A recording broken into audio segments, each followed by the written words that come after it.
めまして、ずんだもんなのだ。四国メタンです。今回ご紹介する戦車はこちら MB2A なのだ。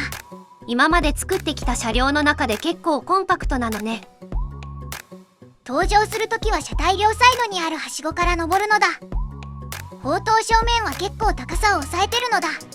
砲塔の形状がスラッとしててお気に入りだわ。そして砲塔横に合計4着の耐爆スーツがあるのだ。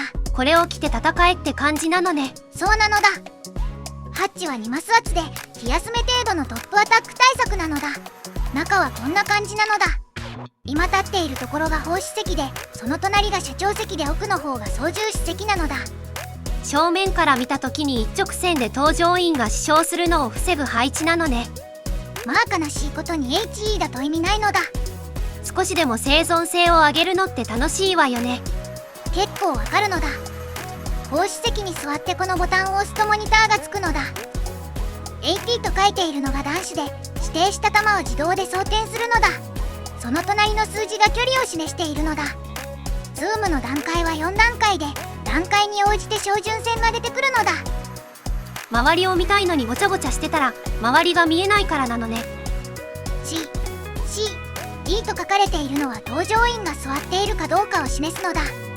モニターの右下には砲塔の向きと車長用サイトの向きがわかるのだ。まあ自分から合わせに行く感じだけど、うまく使えればハンターキラー能力が向上するのだ。使い方次第って感じなのね。砲塔の旋回速度はズームの段階によって制御されるのだ。このボタンを押すとレーダーによって照準を補正するのだ。まあ特段フィルターとかをつけているわけでもないので省略するのだ。そしてこのボタンを押すと NVD をつけることができるのだ。夜間線に使う形になるのね。そうなのだ。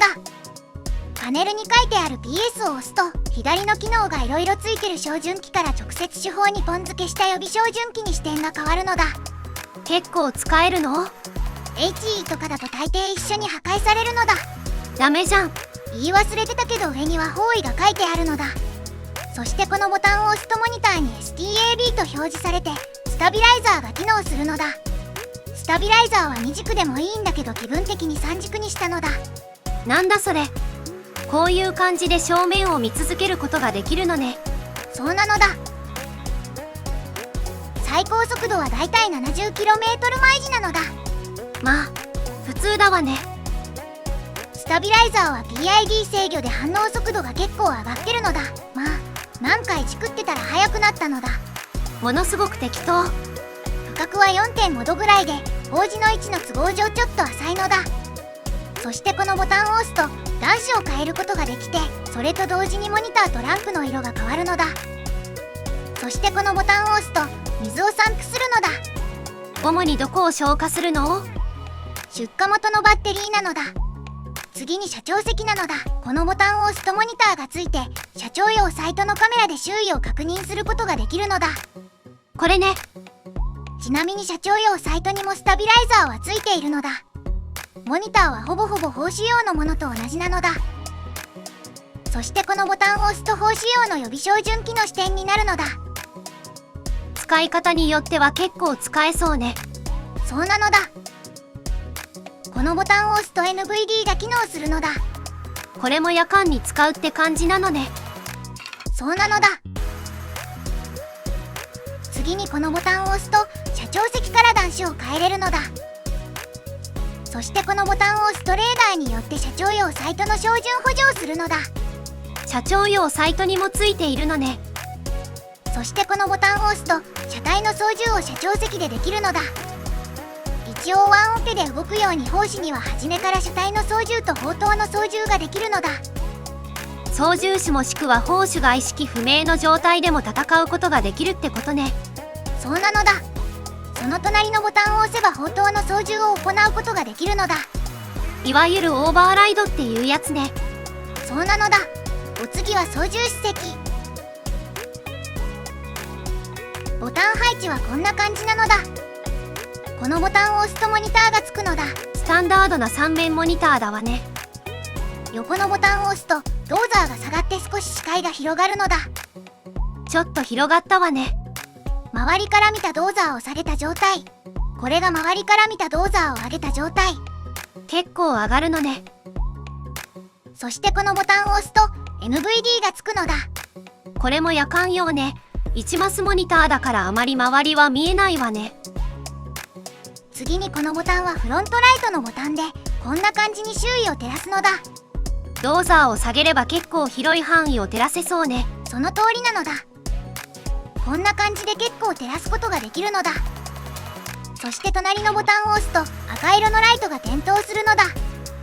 なんで赤色なの？赤色は光源が見つかりにくいってどこかで聞いたので、夜間に使ったりしたらいいかなと思ったのだ。なるほどね。次にこのボタンを押すと車間表示灯が点灯するのだ。どういう仕組みなの？車間表示灯はスリットから漏れる光の数で車間距離を把握できる原理なのだ。結構アナログなのね。そしてこのボタンを押すとバックライトがつくのだ。ちゃんと機能するの？光るだけなのだ。そしてこのボタンを押すと車体の操縦ができるのだ。みんなで乗るってなった時に分担して楽しむのがいいと思うのだ。確かにそうだわね。ちなみに今までは超新地旋回だけだったけど、この車両でやっと間旋回もできるのだ。これで速度を維持しながら旋回することができるのね。そうなのだ。そしてこのボタンを押すと車内のライトがつくのだ。夜間だとこんな感じなのだ。結構明るいのね。周囲から見ると結構光が漏れてないのだ。次にこのボタンを押すと後方のカメラに視点が切り替わるのだ。こんな感じで後方のカメラに切り替えてバックできるのね。そうなのだ。いろんなところ省いたけど、おおむね内部の解説は終わったので被弾試験に行くのだ。まず AT で砲塔に打ち込むのだ。結構壊れてる範囲は小さいのね。AT だとほぼほぼ無傷なのだ。確かに壊れている部分は内部からだと見えないわね。次は HE で車体に打ち込むのだ。周りから見た被害はこんな感じ。中まで壊れてそうね。操縦士席はボロボロね。次は HE で砲塔に打ち込むのだ。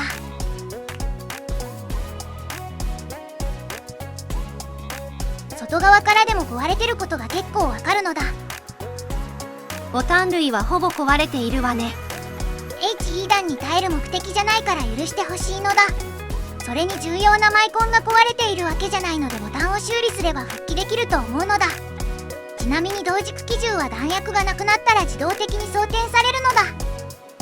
装填するときは主砲ごと水平になるのね。主砲は装填時に主砲を固定せずに装填することができるのだ。水平にするときのタイムロスをなくせていいのかもね。主砲についているボタンで重要な箇所を修理できるようになっているのだ。装填装置とマイコン、走行のマージを修理することができるのね。プラスで即応弾を補給することができるのだ。ということで今回はここまで。よければ YouTube のグッドボタンとチャンネル登録を、ニコニコではいいねとフォローをお願いします。ご視聴ありがとうございました。